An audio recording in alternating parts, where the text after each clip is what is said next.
everyone, and welcome to another Triangular Talk session. My name is Shreya Kalyan, and I am the CEO of Agora Math Circle. Triangular Talks is a forum for students to interact with and hear directly from industry executives across various companies and organizations about how they use STEM concepts and problem-solving skills in their day-to-day work lives. Triangular Talks will be a series of 1-hour online Zoom sessions consisting of 3 parts: a presentation, an introduction, a presentation, and a Q&A session. These talks will revolve around one central idea, the triangular method for solving problems. This method begins with a problem. From that, one gets innovation, which one will finally use to solve the problem. To help students connect the dots between classes and real life, speakers will be asked what they do every day and how their knowledge of STEM and problem solving is applied. This will introduce students to different industries and motivate them to nurture their problem-solving skills and not give up. Like previous talks, we do have a mini competition and more details will be sent out soon. Today, I'm pleased to welcome Dr. Zhao from Duke University as our speaker. Dr. Zhao is a professor in the Department of Mathematics at Duke. He received a bachelor's and master's in applied mathematics from Peking University and a PhD from UCLA. He's worked in numerous notable colleges such as Stanford, University of California, Irvine, and Duke. In 2007, he received the Feng Kang Prize in Scientific Computing.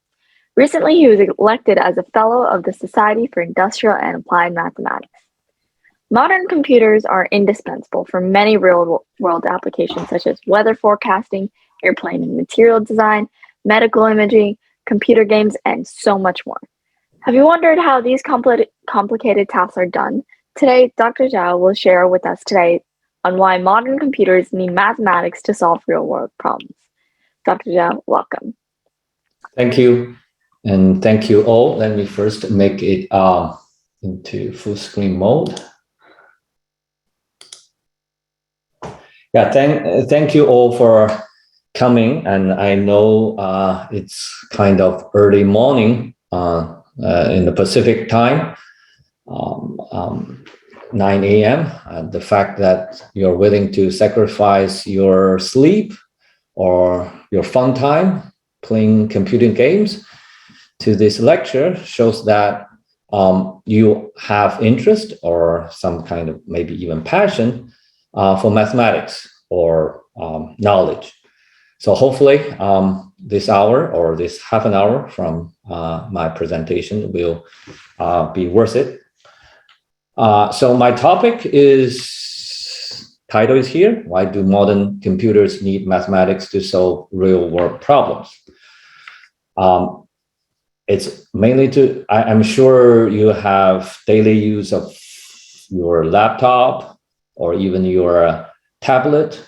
You are all amazed by how powerful, how fast, how useful the computers are, even a small tablet or even on the iPhone. But have you ever wondered, even are computers really smart? Okay, can do those things. These are questions I sometimes also have to emphasize in my math classes and saying, because people saying, oh, I can do everything with my computer. Why do I need to learn math? Where is the use of math? Why should I go through well, to some people, it's not a very pleasant journey, go through calculus or go through some math courses. So here I'm trying to answer that question and say, if you aim high, even not aim high, just want to do something useful or find a good job, where mathematics still play a very important, and especially with the help of modern computers, mathematics is even more important rather than less important. Okay, so let's start the later journey. Hopefully I can convince you. Okay, if you don't get anything out of this talk, this is the take-home message, okay? This is a poster made by AMS, American Mathematical Society. It's saying, powered by math, okay? So it says, mathematics, the basis of technological innovation and scientific advances in almost every scientific, engineering field, or in everyday life. Okay, so well, I'll try to convince you, and we'll see how this is true. So let me first remind you how powerful this thing is here. Okay, the modern computers are. Okay, so if you are still not amazed by your laptop, let's see the world's fastest supercomputer. Every 2 years there's a competition. Everybody can use your toy to get into the competition to show how good your toy is. And so far, the current champion is a supercomputer or computer cluster called Fugaku in Japan. It can perform 4.42 or 442,000 teraflops. The teraflops, okay, tera is a unit. Flops means floating point operation per second. Okay, so how big is that number? Is 4.42 times 10 to the 17, including 17 zeros. I don't know how to, okay, I know teraflops. I don't know how to this 10 to the 17 or something. Plus, minus, multiplication, division per second, okay. And fastest laptop, CPU, is usually measured in gigahertz, how many clock beat you can have per second.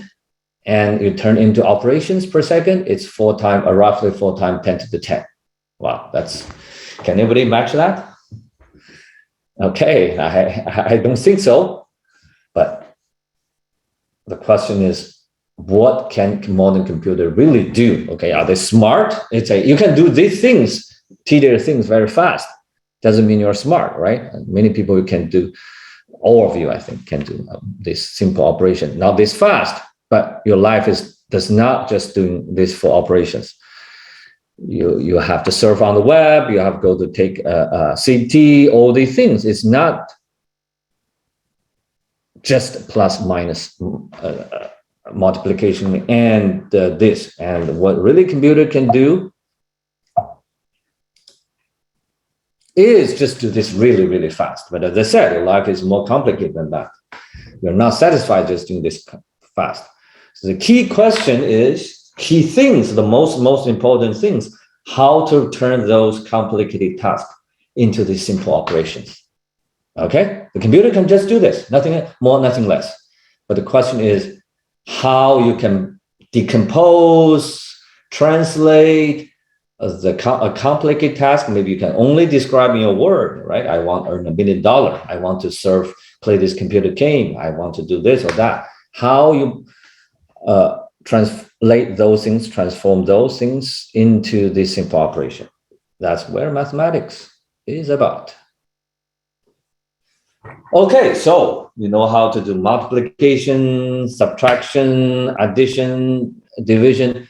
Then let me ask you, how do you use operations to compute sin x? Anybody has a clue? Yes, please, go ahead. Oh no, I was gonna ask, what is the world's fastest laptop called? Oh, I think it's either made by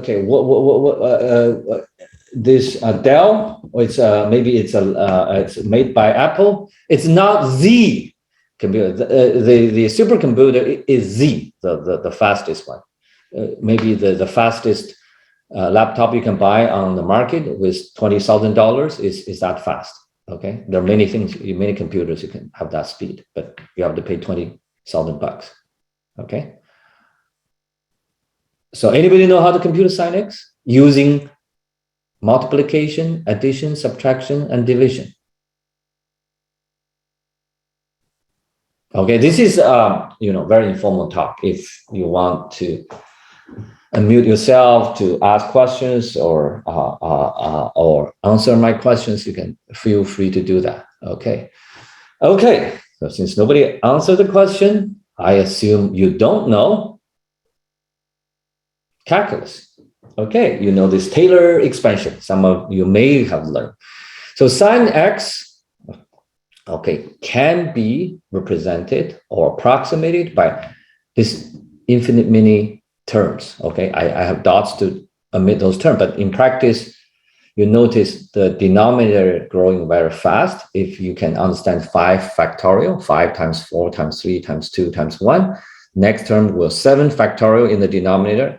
When you have 100 factorial in the denominator, 100 factorial is extremely large. Well, there's a formula to roughly tell you how large it is.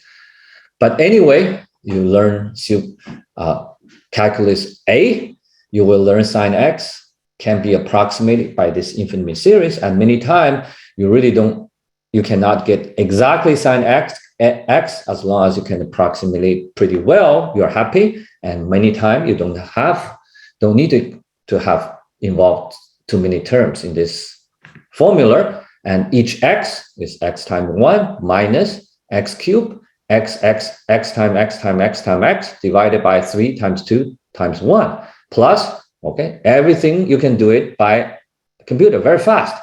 Okay, even your calculator can do this really fast in a blink of seconds. Now your next question is, why do I care about sin x? I hate trigonometry. Maybe some of you hate, or someone really don't understand what sine of x is. Well, if you learn more, sine x is kind of a basic function. You know it, right? It's like this, sinusoidal. Okay, it's oscillate with a period of 2 pi. It's a very simple shaped function. Sine 2x, you know it. Cosine x, you know it. Well, this basic block or basic element or basic functions are very, very powerful and useful. And more than 200 years ago, Fourier, a French mathematician, Joseph Fourier, and physicist, he invented this called Fourier series, nowadays we call. Basically, if I give you a complicated function, so our speech, you like listen music, the sound signals, they can be very efficiently or very effectively represented by this cosine sine x, which oscillate rather slowly, cosine 2x, sine 2x, oscillate fast, twice as fast, oscillate 3 times as fast. Basically, a quite general signal of wave sound, a sound wave, can be decomposed into this. And by knowing these numbers, A1, A2, or how this is decomposed, how much sine 1x, oh, this is maybe sine 1x, this is sine 2x, sine 3x, sine 4x, how much this component, how this fx is built by these Legos or elements, atoms, you can tell whether this is the sound you like. It's too high pitch, it's too lower pitch, you want some more median frequency there. So it's really, really useful.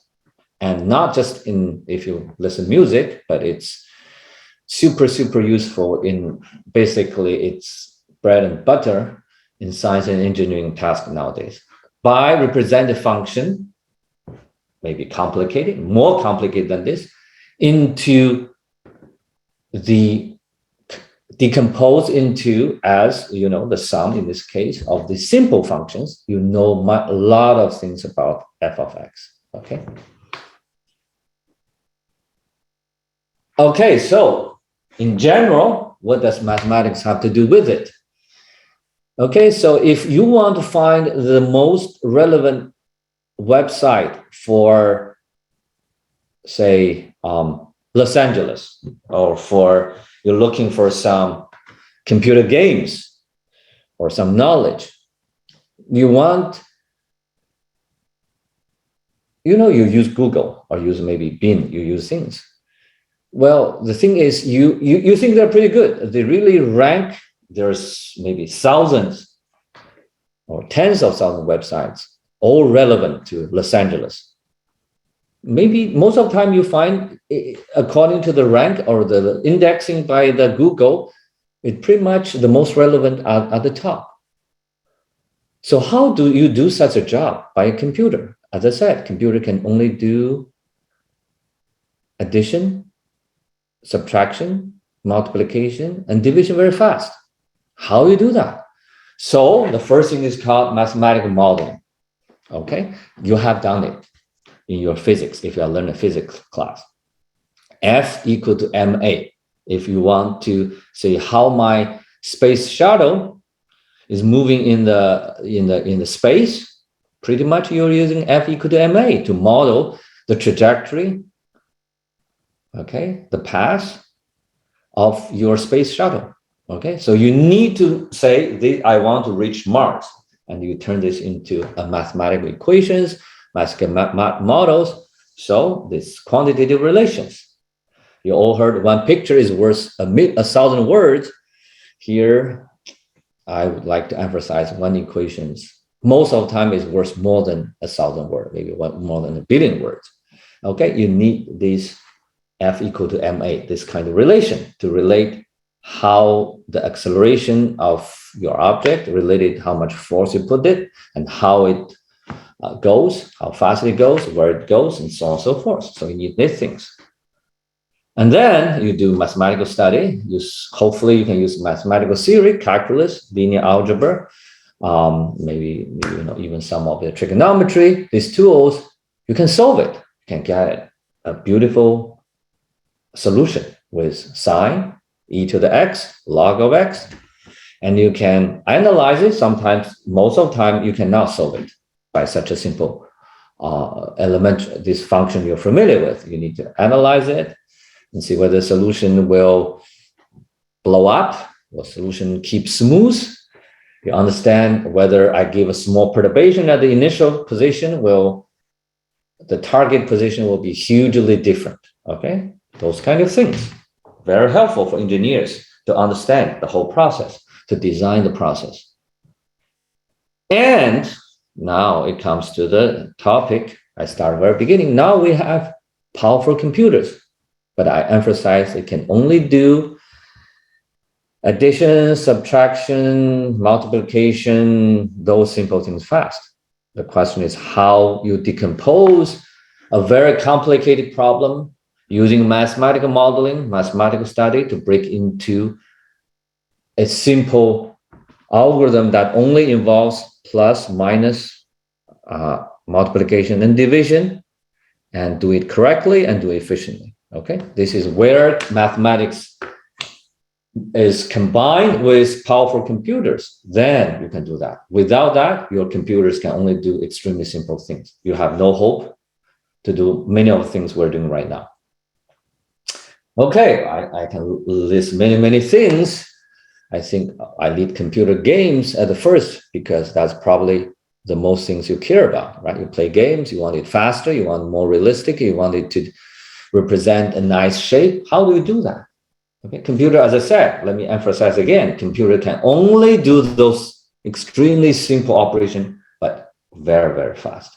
The thing is how you decompose or translate a complicated problem into those simple operations. Weather forecast, California weather is pretty much boring. It's always similar, so we probably don't care too much. But hurricane on the southeast coast, earthquake, all these things, right? Extreme weathers. Space exploration. Now Elon Musk is trying to go to Mars. Well, then you have to be really clever in order to do that. Otherwise, you get lost in the space. You have no hope to return to Earth. Okay, it's very high stake. Airplane design. Okay, search engine. You're using it every day. Photoshop. Okay. Hopefully, you don't go to hospital too often to take CT, MRI, ultrasound imaging. But this, you have to do it when you have a broken bone. You have something you don't know what's going wrong in your body. Your eyes cannot see it. You don't want to open your body to see it. You take this imaging things, okay? How do you do that? You can imagine a computer who can just do addition, subtraction, multiplication, and division. How can it do this almost impossible things? Drug design, entertainment, now a lot of animation movie. I have to say 20, 30 years ago, if you say those animated movies, it's drawn by hand. You draw a lot of pictures, okay? It's still fun. I like those things. It's very artistic, but it's not as real as nowadays if you see an animated movie. Even in the Terminator, Titanic, a lot of the sinking of Titanic, the explosion things are simulated by computers who can just do addition, subtraction, multiplication, division very fast. Artificial intelligence, everybody's talking about nowadays. It's broadly defined, but it needs computers. I need smart computers. How to make computers smart? You need mathematics. Everyday life, GPS, all these things. Make phone calls, all these things. Wireless communication, all this. I can list it as many as you like, okay? But this is not just powered by computers. It's powered by computers, physics, mathematics, science. That's where a lot of these things is very, very useful. Okay, so maybe let me quickly go through a very specific example, Google search engine. Okay, so for simple examples, I have 4 websites. They are all contains Los Angeles in their website. And there are some links. So this arrows means in website 1, it has a link to website 3, has a link to website 4, has a link to website 2. And especially 3 only has one link, that is to link 1, okay? And 4 has 2 links, has a reference to website 3, has a website to a reference to website 1. So how do I know? How do I give a reasonable, okay, there's no perfect ranking, but a reasonable ranking of the importance of these 4 websites relevant to the topic I'm interested in? Only 4, okay? Well, that's where you start to do modeling, okay? This is not dictated, or you do not use physics law, but use your imagination, your understanding, your rationality, your critical thinking, your imagination, your creative thinking. Okay, so these 2 Stanford PhD, when they're doing their PhD in computer science, they said, okay, the important thing is if somebody references website 1, if that website is important, that it will transfer the importance of itself to, that means website 1 is important because website 3 is important. And since website 3 only references website 1, it transport all its importance to website 1. And website 1 references both 3, so it transports its importance equally, 1/3 to 3, 1/3 to 4, 1/3 to 2. Okay, so you have this kind of relation between each one by which one is referring which one. Okay, and hopefully the important one who referring you implies you're important too. So these things become, I don't know how many of you learn matrix, but this is the first column is just saying the website site 1, it doesn't give any importance to yourself, so it's 0 here. Give 1/3 of its importance to website 2, 1/3 importance to website 3, 1/3 it's important to website 4. And second one gave you, there's only 2 references, so it gave 0 to itself, 0 to 1 because there's no references. This one doesn't give importance to itself. Give 1/2 to 3, 1/2 to 4, 1/2 to 4. So you list this tell you how each website translated its importance to other things.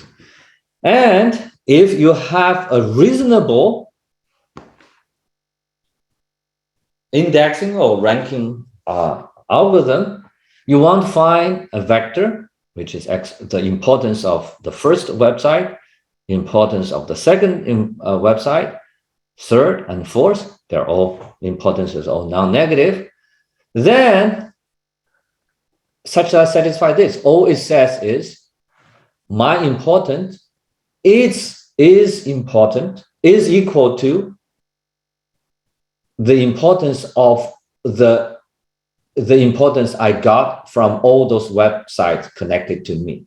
So this is basically the first row of this is telling you first, this the vector, the first number telling you how much importance according to those websites connected to me, what's my importance? It should be equal to my importance. Okay, so this is linear algebra, you will learn it. And if you find this x, you can think of this is kind of ranking according to which one is the largest one. That is the most important one. The second largest one, the second important one. And don't forget, right now we have about 2 times 10 to the 9 websites. So which means you have to solve such a huge something like ax equal to b, but this matrix A has 2 times 10 to the 9, 2 billion rows, 2 billion columns. That's a huge computation. You need fast algorithm to do that. Okay.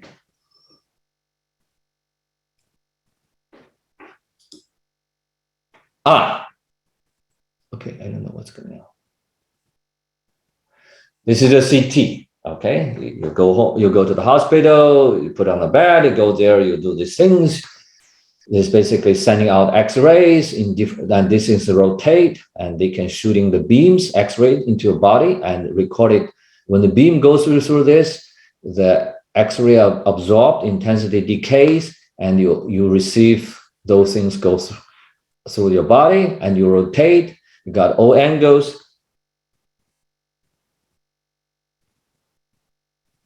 And you got this. This is your CT scan. Okay, this is the heart, this is the lungs, da da da da. How is that done? Okay, well, this is the schematic things about this process.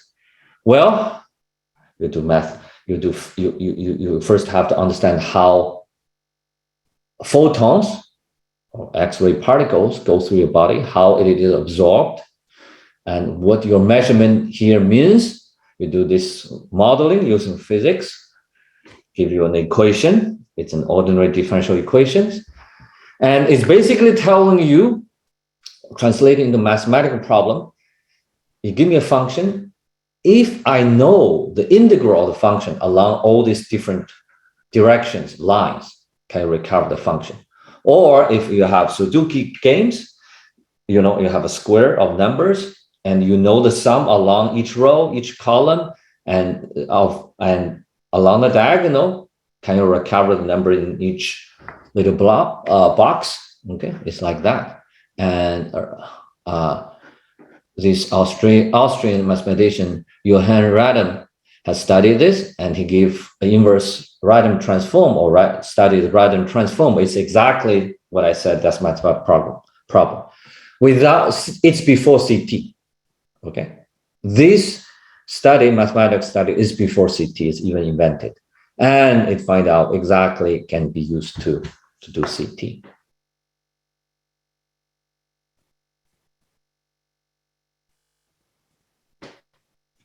I don't know, the computer is slow. Maybe I'm using the wrong mathematics.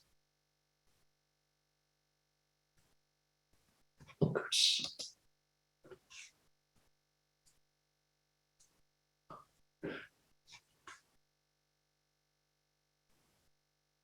It takes time. I know there's some figures, but I don't expect to take so much time. Okay.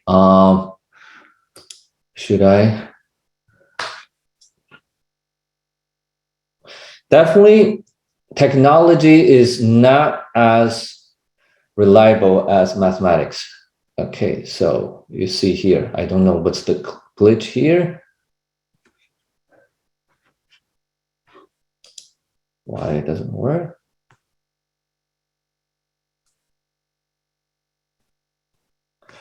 Okay, let me use a different representation. Okay, yes.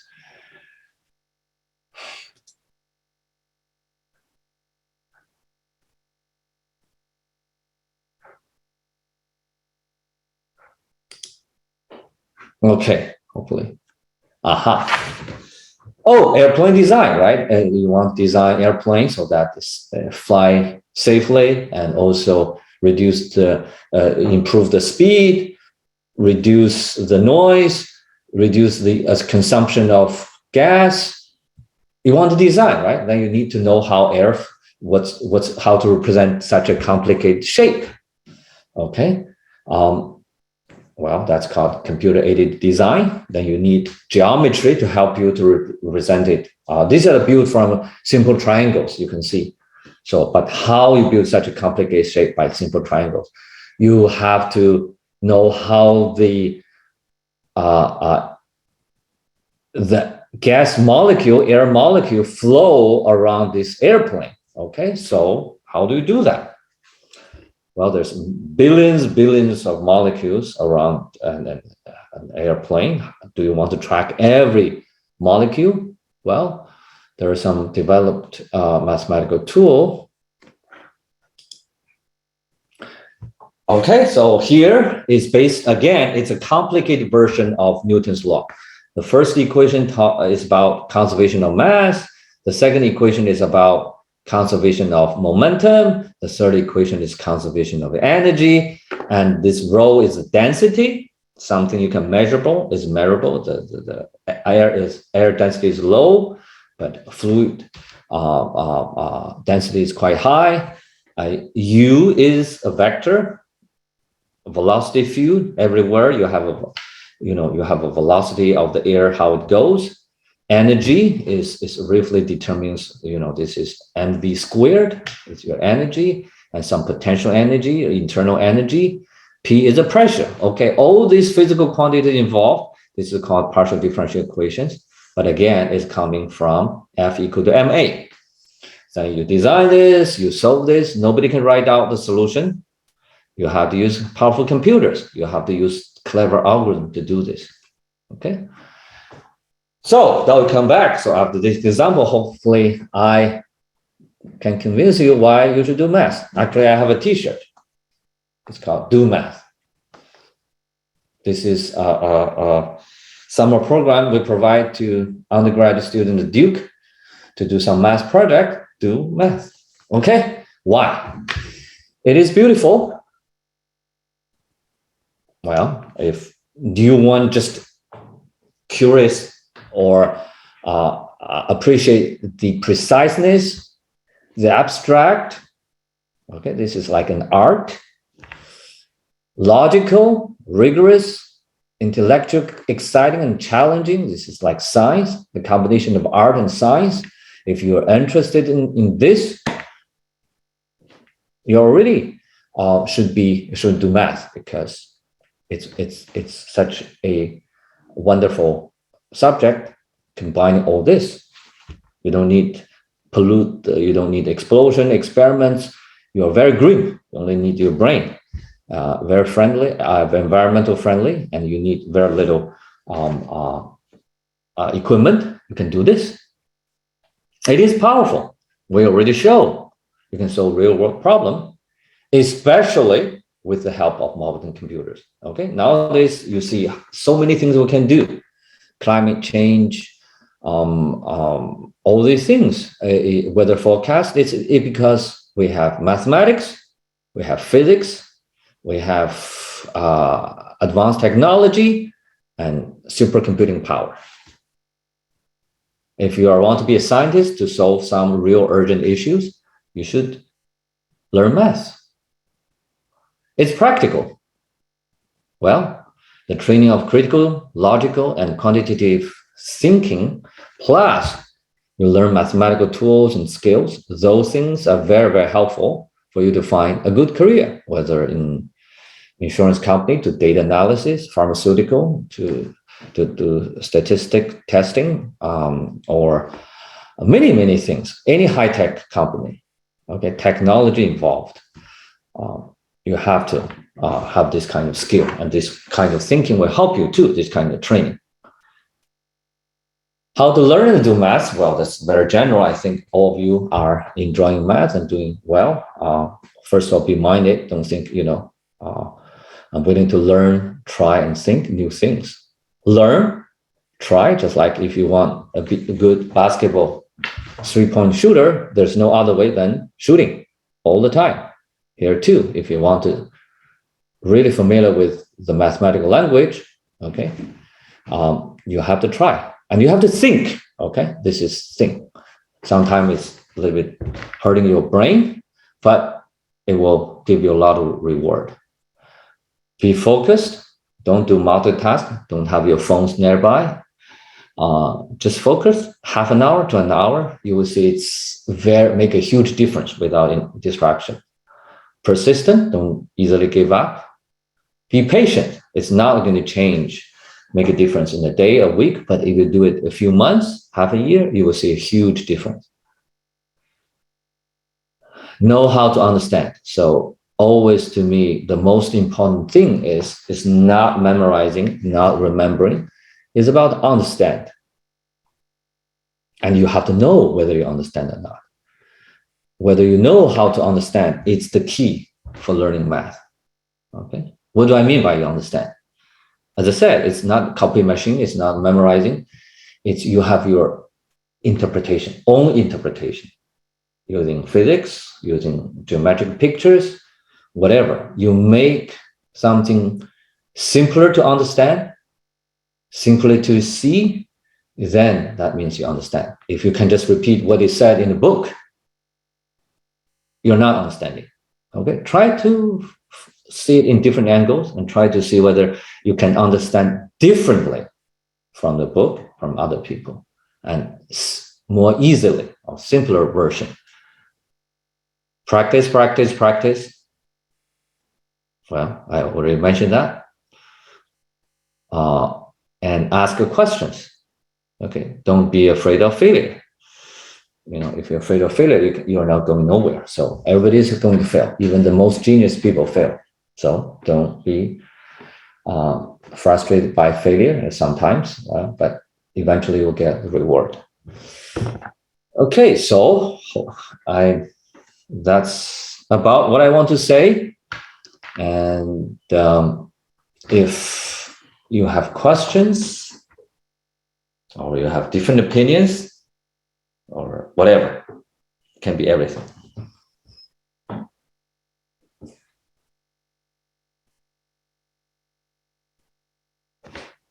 Should I read the chat?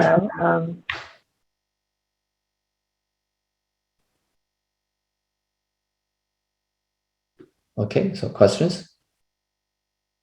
Yeah, no, so this is Martin. Yeah, I was just going to let everyone know that, hey, please feel free to unmute yourself and ask any questions of Dr. Zhao.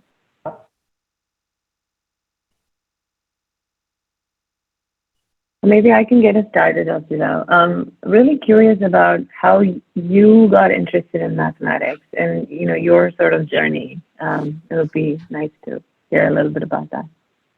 Yeah, that's a very good question. So I don't have thought about this too much at this age. So you're already thinking way earlier than I think about this. Well, naturally, I'm kind of good at numbers. I'm good at solving some problems in the teacher gave us. So I enjoy solving problems. But really, you know, so that's basically the very basic starting point for early starting point for me. And then at our time, we don't have such, especially I came from China. At that time, there is no such, so many different careers, so many different subjects or different kind of career. But I think that's something we lost here. I think lost, especially in US. Okay, I emphasize US. Although it's very advanced, it's very superpower in the whole history, in the whole world. But I have to say, in terms of STEM, it lags behind many developing countries. European countries, Asian countries, many countries in their society, they appreciate science and math more than we do here. Of course, we appreciate money more, but money is not coming from nothing. You have to have new technology, new advancement. And why we're doing well, I think one of the reasons is because we are doing well, we attract a lot of talented scientists and engineers from the globe.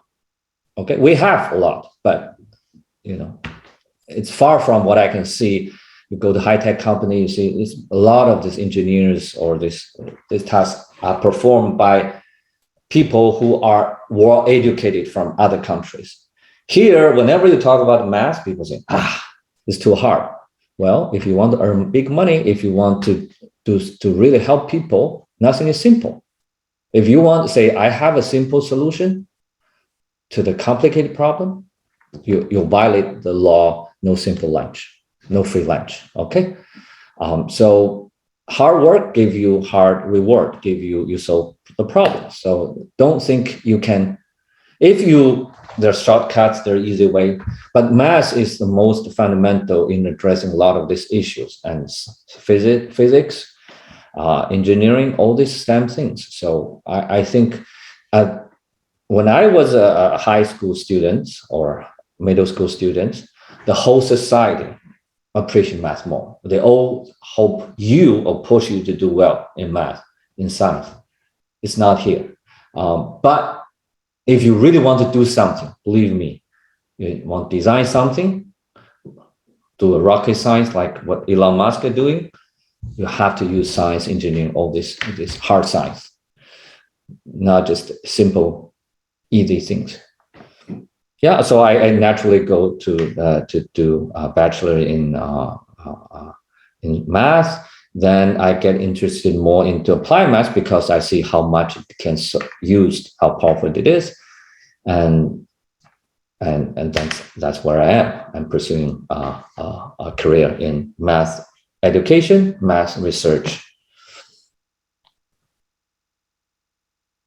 Thank you. It looks like Avantika has a question. Avantika, feel free to unmute yourself and ask the question. So, both my parents are computer engineers. I've heard them talk about Sinex a few times, but what is it? Sine of x? Mm-hmm. Oh, okay. I see. Sine of x, so you know function, right? Mm-hmm. Yeah. Sine x is some way to measure how big an angle is. Okay. Okay. You can use a sine of 30 degrees. Okay. 30 degrees. By sine x is another way of saying how big the 30 degree is by you draw a right triangle with one of the angle, acute angle to be 30 degrees.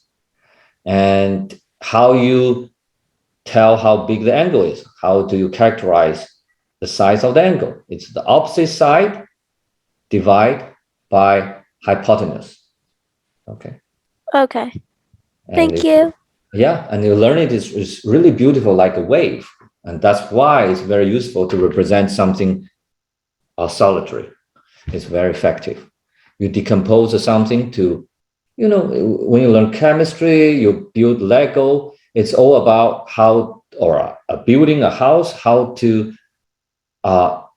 build a beautiful object by some simple building blocks. Sine of x is one of building blocks. Very, very useful in science and engineering. Thank you. Yeah, you're welcome.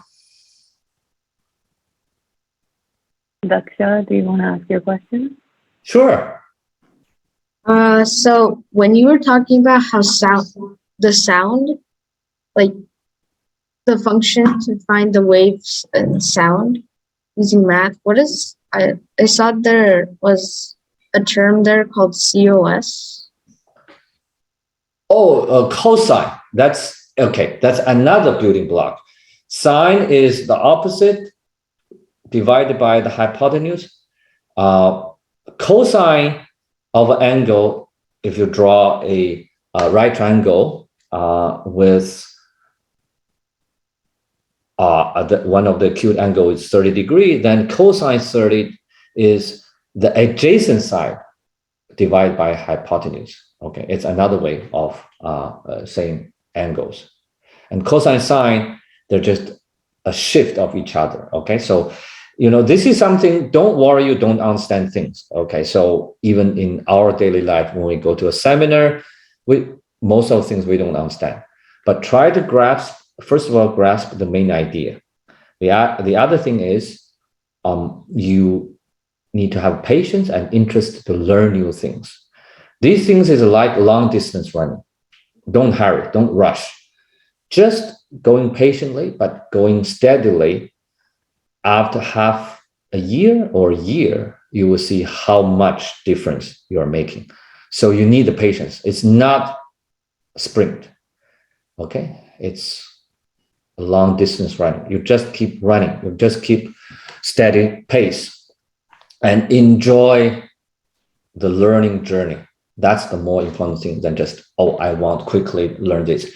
Many times right now, I think also you need to learn this, including my kids. Okay, they don't like to read books. They just want to pick up fragmented knowledge from here, there. You can do it, but I think sometimes it's better for you to sit down, read a book from the beginning to the end, systematically connecting the dots, and you will learn much more than just pick up these fragmented things. Be patient, be persistent, be focused. Okay, thank you. Yeah. Zhao, do you want to ask your question? My question is, how do you use cosine and sine during like modern computers or like supercomputers in this world right now? Okay. All our sound, okay, I give you an example. All our sound signals is digitized. Okay, so let me.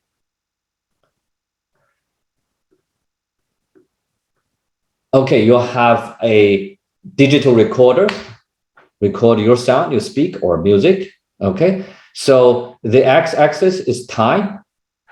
The y-axis, vertical axis, is the magnitude. So this is basically what the recording records. Okay, at this time, the lowest volume. At this time is the highest volume. And say I want to do some change, or I want to say, okay, how do I know this sound is too high pitched? I don't like it. Some people like more lower pitch, someone like higher pitch, and also depend on what music you want. The sound is very rich. It contains all kinds of different frequencies. How do I know which contribute to the high frequency, the high pitch, which contribute to the low pitch, low frequency, low? Sometimes you need the booster to boost the lower part. You need such a big boom box to do that. Then you have to decompose your signal. You have no way know which part contributes to the high frequency, low frequency. But once you decompose into summation of this, then you want to reduce the amplitude of this component to reduce the high frequency part. If you want to reduce the low frequency part, you want to do this. How do you decompose them? You're asking better and better questions. Okay, this is, mathematically, Fourier, more than 200 years, tell us any f of x that is periodic in 2 pi can be represented in this way. And also it can tell you what signals have fewer terms, what signals will have more terms. Well, that's guaranteed. Any signal can be decomposed, or complicated signal can be decomposed into this simple oscillatory sinusoidal, or functions. Then how do you do that? Well, human cannot write out this easily, unless this f of x is quite simple.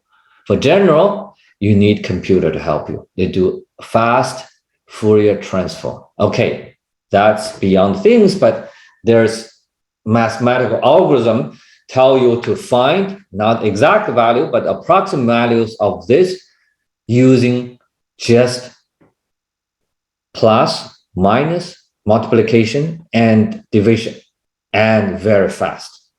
Okay, so that's where mathematics. plays a role. So you don't see it, but computer, it's not computer by raw computer. It's by computer equipped with algorithm. The algorithm is translated some mathematical algorithm into computer code. Okay, thank you for the wonderful session. Thank you. Arush? Yeah, I have a question. How closely related is science and math in your work, and how does mathematics help science and vice versa? Oh, yeah. I think any science without mathematics is not a rigorous science. Even social science, and nowadays, of course, biological science, physical sciences, they have to use, as I said, if you want to study a phenomenon, right? How do you study it? You have to put down these equations. Once you have a model, have an equation to do that, you know this is much better. You can study the relations. You can know, roughly how the solution look like, or even you can predict, what's the temperature in 2 days. Okay, you need to use mathematical relations. Okay, everything has to be quantitative, especially with computer. Computer only can read numbers, not your words. Your words, you have to use mathematics, quantitative relations, operations. Okay, so that's how math is so fundamental, helpful to all other sciences. Without a mathematical model, basically, your study is phenomenological. Then it has a lot of potential loophole in there. Many people, some sciences now they only have empirical data, phenomenological study. But if you want to be a serious or accurate, predictable study, you need quantitative relation. And science helps math too, because, as I said, how you derive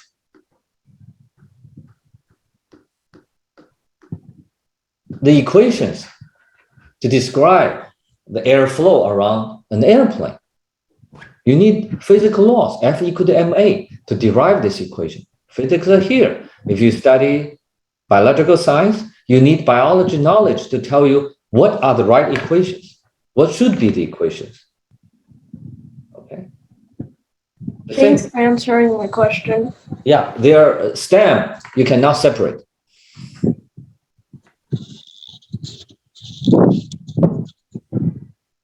Hi.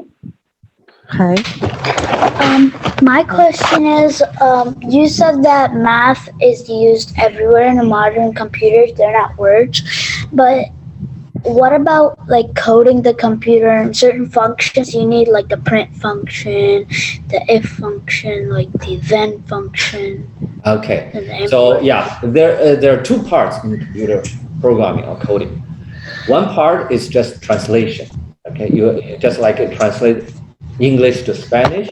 Okay, you translate what mathematics formulas or algorithm to do into computer language, the language that computer can understand. Okay, that's translation. But they're deeper than that. The deeper than that is, as I said, how you design a computer algorithm that use addition, subtraction, multiplication, division to do sign of x. Okay, so you don't. This is where just translation is not enough. You need mathematics to help you. Okay, this is quite mathematical translation. Okay, mathematical formulas, mathematical equations.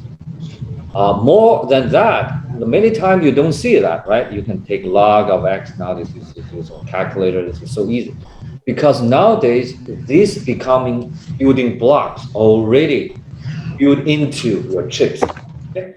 It's more efficient and it's more ready to available. So right now, if you think you can use more advanced building blocks, right? In the old days, when we build a house, we have to use very small bricks, all these things, very elementary. Okay. Nowadays, you have a big chunk of blocks, you just put in the right place, you almost have a house. Okay, so my second question is, when you said using Newton's laws of motion and stuff, using trigonometry and geometry, so how do you use that when you're like when you're not in the field of like trigonometrical field, you're not in like the engineering field, but you're somewhere in the computer design field. How do you use those Isaac Newton laws into that? Okay, that's another very good question. So how much do you need to understand? How much effort you put in there? Okay, first the answer is the more the better. If your dad or mom is doing engineering work or computer science work, or they will tell you many of the time the bottleneck is the math. Do you know better math? Do you know deeper math? More relevant, useful math to solve this problem? Okay, so the more you know, the more opportunities you can improve. Again, you can just take whatever people give you, you trust them, you build them. That's one way. Now, many people are doing in this fashion. But if you are better than this, there's maybe the CTO of the company or the really the major engineer in your architect engineer in your group, he or she has to really understand that say what are current building blocks you have. Yeah, Develop better. another one. Yeah. Another one is when you said all the computer is doing is multiplication, division, addition, subtraction really fast. So my dad's doing kind of coding that involves coordinate planes. So how is multiplication, like all the four operations, really connected to coordinate planes? And Okay, so let's again, you're building a house. Okay, so you need building houses from molecules, right? So, well, you don't see molecules. You don't use molecules to build a house. What do you see? You see a building block, the bricks, the concrete, the wood. So they are already someone or the nature has manufactured this. So your mom and dad, most of the time they don't really just doing the multiplication the part. They're already building blocks that can do sine x. That block can solve ax equal to b. So it's like a big concrete. You can utilize. Someone built it for you. But at the very beginning, those building blocks are built from simple operations.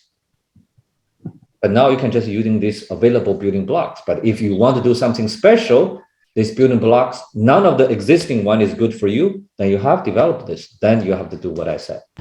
And also, how is botany, like plant life, plant diversity, used like kind of connecting to math, like using kind of science connecting to? The first part of your sound quality is not that good. Can you Oh, see? okay. Can you hear me now? Yeah. Okay. I was asking, like, how do you use plant diversity and plant life? How does like using science connect to using math? I answered the question a little bit to maybe the one before you, right? To derive this equation, what do you need? You need physics to tell you F equal to ma, the acceleration of a particle, how the force is equal to the mass times acceleration. If you want to know how much acceleration I have, I only need to know F. I only need to the mass. Then I can find out how fast this particle is moving. These physical laws, conservation of momentum, conservation of energy, all these physics laws help you to design these rules. If you do biology, you need biology knowledge to tell you to derive these equations. Okay, thank you for the wonderful session. I know we're coming up on time. I see two hands raised. Maybe Avantika, you go first with one question and then followed by Kate now. And Nisha has a question on chat and then we can wrap up. So Avantika, do you want to go first? Sure. So like how do you use the plane design, the airplane design slide that you have open? How do you use that for building the plane? Like, Okay, so basically, in the old days, Mhm. how do we do this? You need a big wind tunnel. Basically, you have to build a model, okay, using wood, using metal to build. Okay, you have to physically build an airplane model. Maybe not this size, but maybe 1/3, 1/4, 1/10 of the size, and you put into a physical wind tunnel, which can blow wings to this. And you have sensor to measure, how much drag you have, how much lift you have, and so on and so forth. You have to do physically, how much material you have to use, how much manpower you have to use, how much energy you have to use, how much resources you have to use, how long does it use to build these things, just even to test one. Nowadays, all these things are represented in the computer. Okay, that's called the virtual world. So your computer, your airplane is a mathematical object. Okay, so it's basically described easily on the computer, and how to mimic the airflow. You solve these equations to tell you. So what do you mean the airflow? At any point, how the air is flowing, how air particle is flowing there. Its velocity, the pressure there, density there. All these things now is in this virtual world. You have a box of virtual world. You have XYZ coordinate. An air molecule at certain location, what's nearby, what's the density there, what's the velocity there, what's the energy there, what's the pressure there. So it's all virtual. It's all in this computer or virtual world, which has exactly the same XYZ coordinate, the velocity, the things, everything you measure there now everything is represented, computed in the computer. But like, how did you figure out like the units, like the air molecule measurements and everything before computers? Okay, so that's where the science comes from. So you science, the molecules, so here in particular, this model is not based on the molecular model. It's based on Newton's law. It's called macroscopic. You don't treat each individual because that's too expensive. But when you deliver drugs, doing some biology things, you have to do at the molecular level. Here, you're more at the scale or the things we usually used to, meters, centimeters, or millimeters, maybe tenths of millimeter. You don't go beyond that scale. So that's exactly depends how good your model is, how much computation power you have. It tells you roughly how much detail you can resolve. You can see, you can measure, you can calculate. So would you build the plane based on like the location it's going to, or would it be used for every place? Really? Oh, this is the general. So if you want to go to a particular place, that's called path planning. Just like if I want to go to Mars, that's you don't. It's derived from other things. Okay, following the motion. What's the best path? Because somewhere there's stronger wind, somewhere there's other issues there you try to avoid. So find the shortest path, for example. Then that's a different problem. But that called control problem, that also have to use a lot of mathematics. But it's not this type of mathematics I'm talking, but it has to use a lot of mathematics. I'm asking like if we have a fighter jet or something, and it needs to go to the near the equator, does it have to be specifically designed, or would it just? The faster, maybe you heard about this Mach number, basically the sound of speed. If you want to fly faster than the sound of speed, you will encounter more challenges. The faster you fly, this is called shocks. Those are things is exactly studied by physicists, by mathematicians to really help you to understand when you go beyond certain speed limit, what can happen and what are the things. you have to be careful about. So those exactly you don't predict, you don't dream, you don't imagine. You use physical laws, you use mathematics, using computer simulation to help you what's going to happen at that speed, at that environment. Okay, thank you. Yeah. So when like doing coding for robots or laptops or anything, how would you use mathematics in that? Okay. Yeah, you right now, you roughly tell you your teacher, your coach probably tell you, okay, this device can control how fast you accelerate. Okay, this tell you how you're going to turn. Then you have this basic sense. You just put them together, roughly can do what you want to do. But imagine I want you to go from here to there. I have very complicated routes. Okay, some highway is longer, but it's faster. Somewhere you have to go up and down. Somewhere you have traffic jam. All these things considered, want to design the path from here to go there. You have the control. You know how to turn this. You have to accelerate. You know how to change the speed. You have to stop. But I wanted you design, find the best route or path to go there. Do you know how to do it? No. Because you haven't learned the math, you need to do this. If you learn the math, put into mathematical problem with the help of computers. This is people doing daily, right?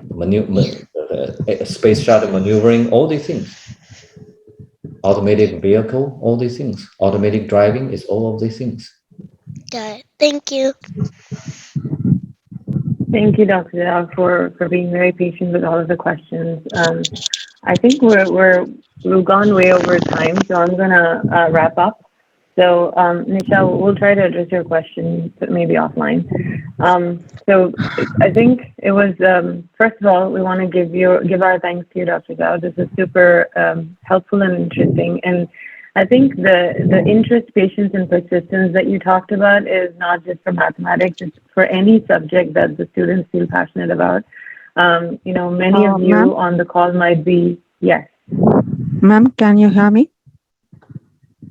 I can. Can I ask one question? Sure. Yeah. Hi, sir. Did you explain what is the difference between a CT and MRI? There is a computer. Did you already explain what is the difference between that MRI and the CT? There's a computer tomography and an MRI, resonance imaging and ultrasound imaging. What is the difference between that? Can you explain that? Oh, what's the difference between CT and MRI? Basically, I'm not a science student but I am interested to. Sure. Yeah. Sure. Okay. The difference is they're using different physics. Okay. This is particles going through the X-ray is particles, high energy particles go through your body and get absorbed. And the different absorption to tell you whether it's bone, it's tissue, it's fat. So it's using absorption of these X-rays to tell you which tissue. At this point, critical point, if you know the absorption, Okay. we're recovering, basically image is recovering the absorption at that point. And according to that absorption, you can know whether it's this tissue or bones or other tissues, okay? MRI is using magnetic field, and it's put a strong magnetic field, align things, and different material, different tissues have this kind of different alignment sensitivity. And from there, it can tell you which is which part. They're seeing different things. Ultrasound is really put a sound wave into there and try to recover the sound speed at different part of your body. From there to know what is the different component of this. And they're using different physics. They are using different mathematics, and they tell you different information. That's why CT is good at something, MRI is good at something, ultrasound is good at something else. Okay. That's where science, mathematics, computing all play a major role in this. Okay, sir. Thank you. Thank you. Thank you, Dr. Zhao. We appreciate your time this morning. I think I'm gonna cut short the wrap up and let everyone go. Enjoy your Saturday and thanks Ma'am, for joining us this hello. morning. Taking time? Hello. Yes, Yeah. ma'am. Ma'am, and the one more. How long will we take this research session? How long? How long? What? How long will be taken as this research session? Today only or daily? How long does it take to This do? is a monthly series. Okay. So we can follow up offline with you. Yeah. We can. Okay. Right. Okay. Thank you. Thank you. Thanks, everyone. Thanks for Have a clarifying great weekend. my doubts, sir. Thank you. Thank you so much. Thank you. Okay. Bye. Bye. Bye. Thank you. Have a great day. Thank you. Thank you. Thank you. Thank you. Bye. It's fine.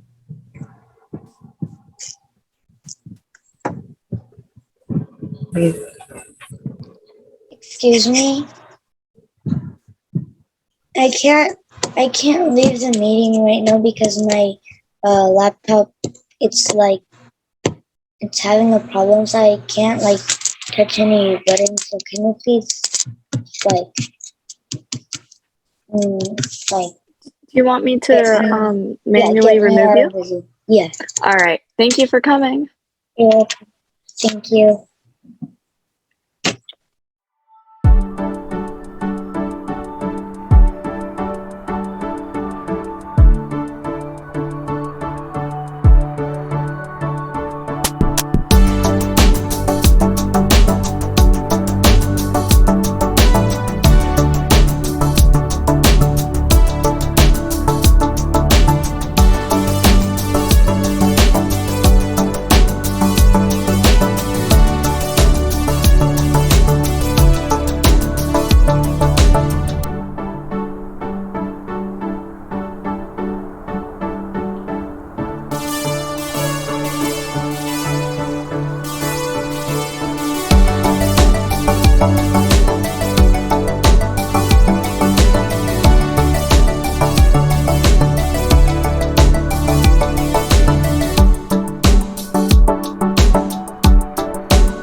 Don't forget to subscribe and like.